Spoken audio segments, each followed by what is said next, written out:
ఇంతవరకు అయిన ఎగ్జామ్స్ లో ఫస్ట్ ఎవరు వచ్చారమ్మా సెక్షన్ ఏ లో? రైట్, నువ్వు వచ్చావు. సెకండ్ ఎవరు? సెకండ్ సెకండ్ నువ్వు సిగ్గుపడుతున్నావండి. థర్డ్కి వెళ్ళిపోతావా ఈసారి? ఈ 10th ఎగ్జామ్స్ లో ఫస్ట్ నువ్వు రావాలి, సెకండ్ అమ్మాయి రావాలి. థర్డ్ ఎవరు? రైట్. ఇంకో సెక్షన్ లో ఫస్ట్ ఎవరు? బీలో సెక్షన్ లో ఫస్ట్ ఎవరు? రైట్, వచ్చావా మగవాడు? అందరూ ఆడవాళ్ళండి అనుకుంటున్నాం. Second right.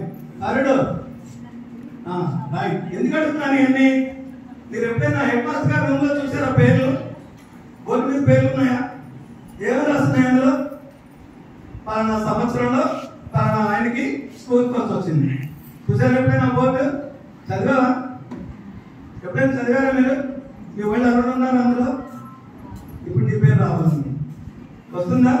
ఇంకో విషయం ఏంటంటే, మీ హై స్కూల్లో ఫస్ట్ వచ్చిన వాళ్ళకి, సెకండ్ వచ్చిన వాళ్ళకి, థర్డ్ వచ్చిన వాళ్ళకి, 4th, 5th, 6th వచ్చిన వాళ్ళకి కూడా స్కాలర్షిప్ లాగా అమౌంట్ ఇస్తున్నారు.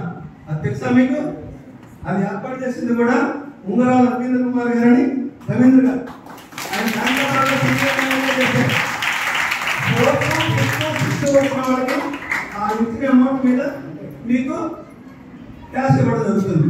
మీరంతా మీ పొజిషన్ లో అలాగే కాపాడుకోవాలి. కావాలంటే కొంచెం ముందుకెళ్ళాలి. మీకు 5th గ్రేడ్ వచ్చినప్పుడు ఫస్ట్ గ్రేడ్ రావాలి సార్. నువ్వు 6th వెళ్ళిపోతే నువ్వు కూడా ఫస్ట్ గ్రేడ్ రావాలి. అలా అందరూ పోటీ పడి చదువుకోవాలి.